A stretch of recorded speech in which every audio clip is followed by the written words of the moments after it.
Good morning. It's break time. Kumusta po kayo? Sana po nasa mabubuti kayong kalalagayan. Malusog at punong-puno ng pagpapala ng Diyos. Dasal po muna tayo. Sa ngalan ng Ama at ng Anak at ng Espiritu Santo. Amen.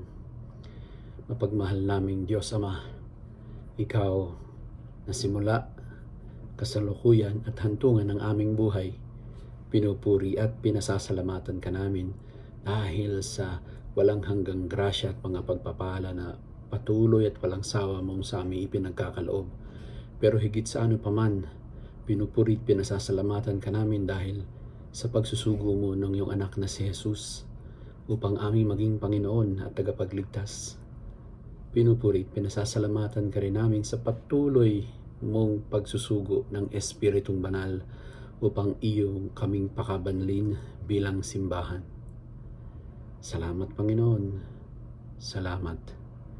Hiling at samot dalangin po namin na sa panahong ito ng pandemya huwag mawaglit sa aming puso't isipan ng katotohanan na ika'y kasakasama namin sa pinagdaraanan namin ito. At umaasa kami ang buong puso, kaluluwa, sumasampalataya kami na higit kang makapangyarihan kaysa ano pa mang pandemya. Darating ang isang araw, ang araw kung saan mahahayag ang iyong kadakilaan. Hinihiling namin ito sa ngalan ni Jesus na aming Panginoon na kasama mo at ng Espiritu Santo, Diyos magpakailanman. Amen. Sa ngalan ng Ama at ng Anak at ng Espiritu Santo. Amen.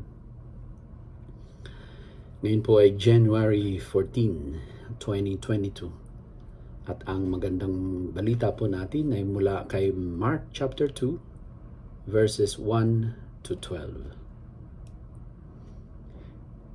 Pagkalipas ng ilang araw, bumalik si Jesus sa Capernaum at kumalat ang balitang siya'y nasa bahay.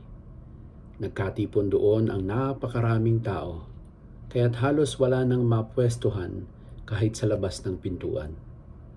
Habang nangangaral si Jesus, may dumating na 4 na taong may dalang isang paralitiko. Hindi nila mailapit ang paralitiko kay Jesus dahil sa dami ng tao. Kaya't binakbak nila ang bubong sa tapat niya at ibinaba ang paralitikong nakaratay sa higaan.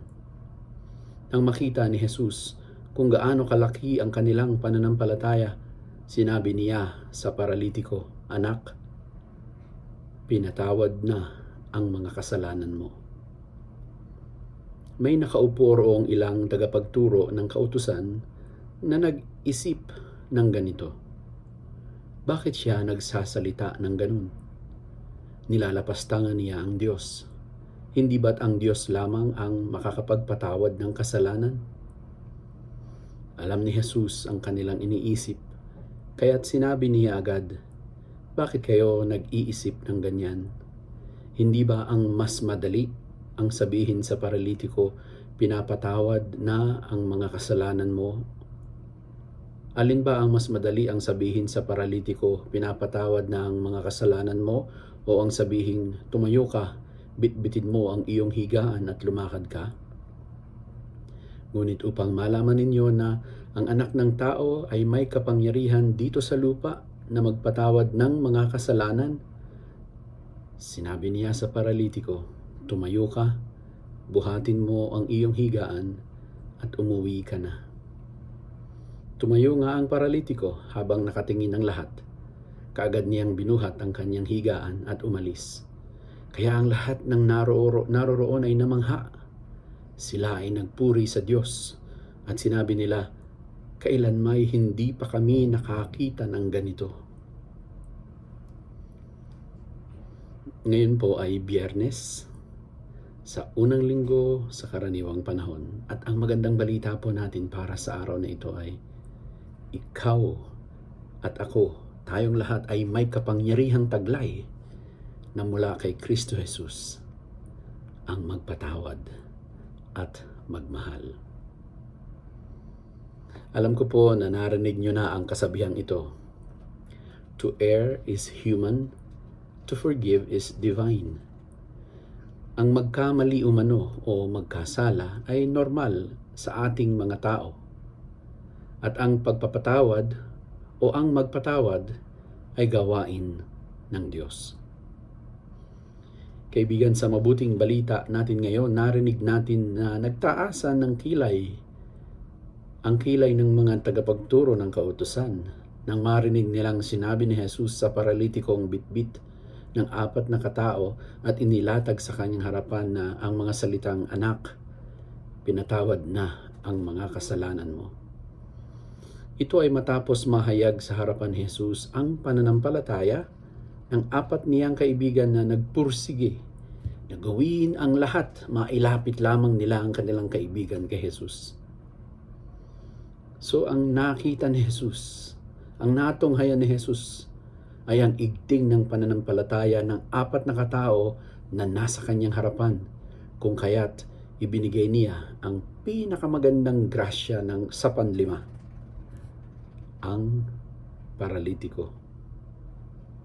Kaibigan, kaagad ay maiisip agad natin na may kaugnayan pala ang pananampalataya ko sa aking mga mahal sa buhay, sa aking pamilya, sa aking kaibigan.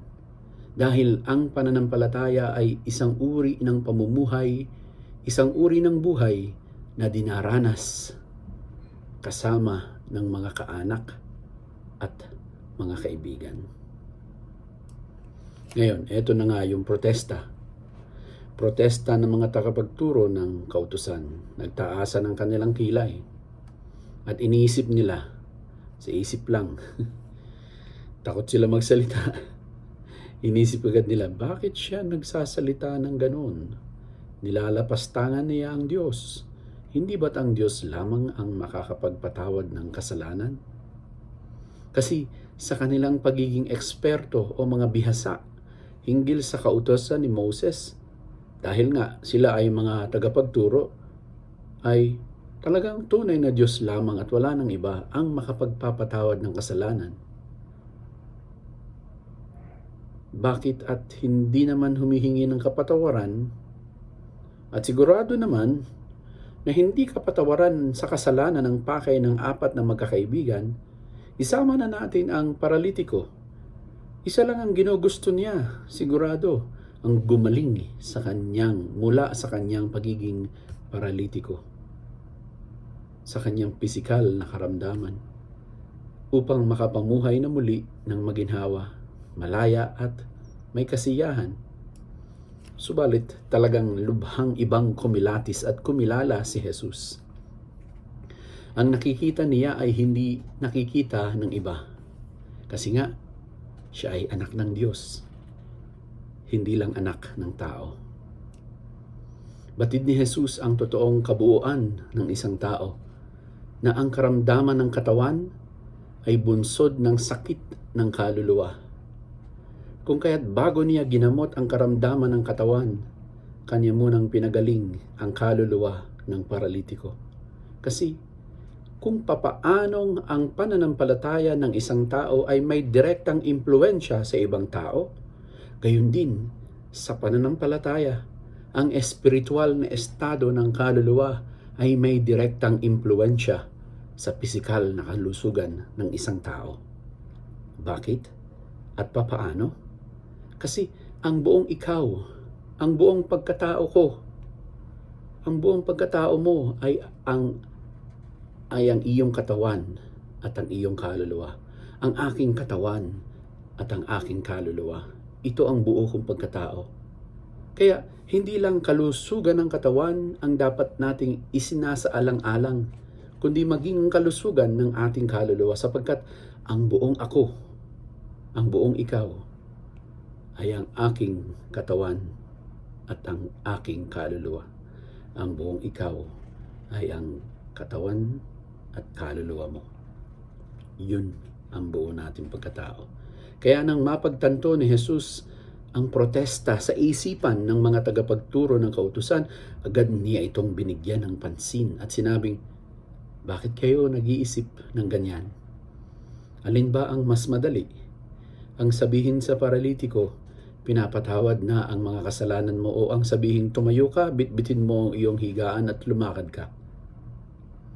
Ngunit upang malaman ninyo na ang anak ng tao ay may kapangyarihan dito sa lupa na magpatawad ng mga kasalanan, sinabi niya sa paralitiko, tumayo ka, buhatin mo ang iyong higaan at umuwi ka na.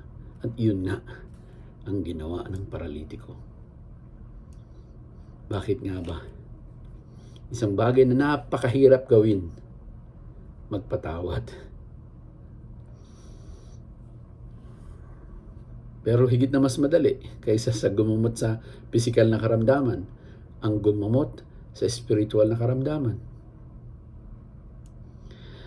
Kaibigan, nais ni Jesus na ipaunawa sa mga una sa lahat sa mga tagapagturo ng kautusan at sa ating lahat na ang kapangyarihan ng pagmamahal at awa ng Diyos ay sumasa tao na.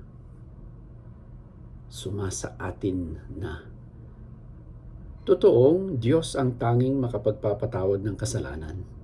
Subalit, ninanais ng Diyos na maging kabahagi niya tayo sa pagmamahal at pagpapatawad sa pamamagitan ng pagbabahaginan ng pagmamahal at pagpapatawad sa isa't isa.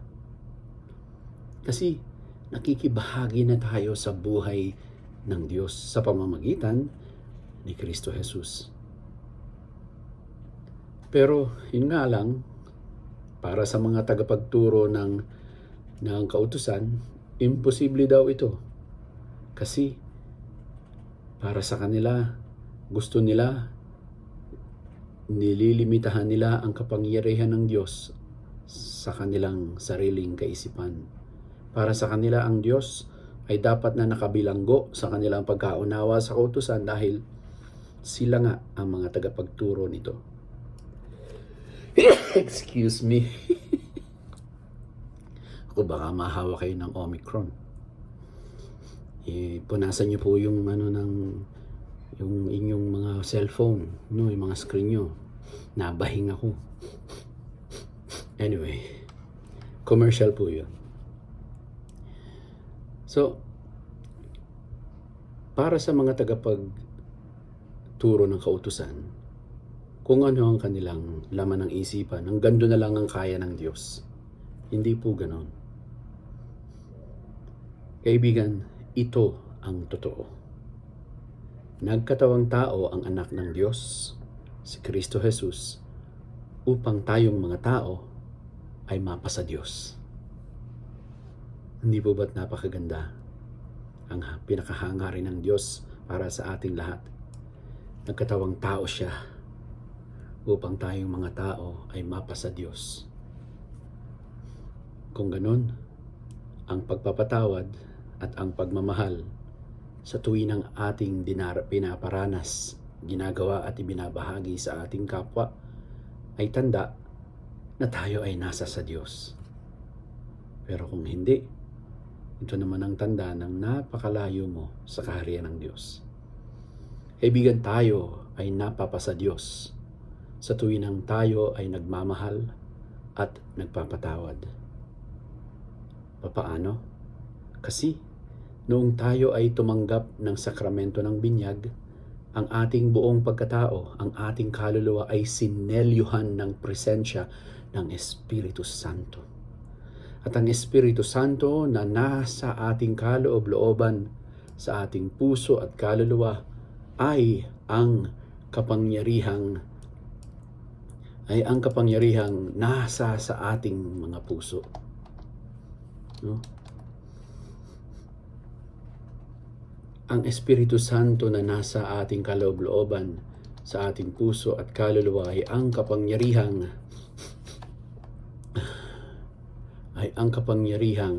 nasa sa ating puso. Taglay natin dito sa ating kalooban bilang mga anak ng Diyos kay Kristo Jesus. May taglay tayong kapangyarihan na nasa ating puso. Ang magpatawad at ang magmahal. Gamitin natin ito at huwag sayangin. Ibigay sa mga humihingi at nangangailangan sapagkat tayo'y mga anak ng Diyos kay Kristo Jesus at ang Espiritu Santo ang kapangyarihang mayroon tayo. Pagpalain nawa tayo ng Diyos, ipagadya sa lahat ng masama at ihatid sa buhay na walang hanggan. Peace.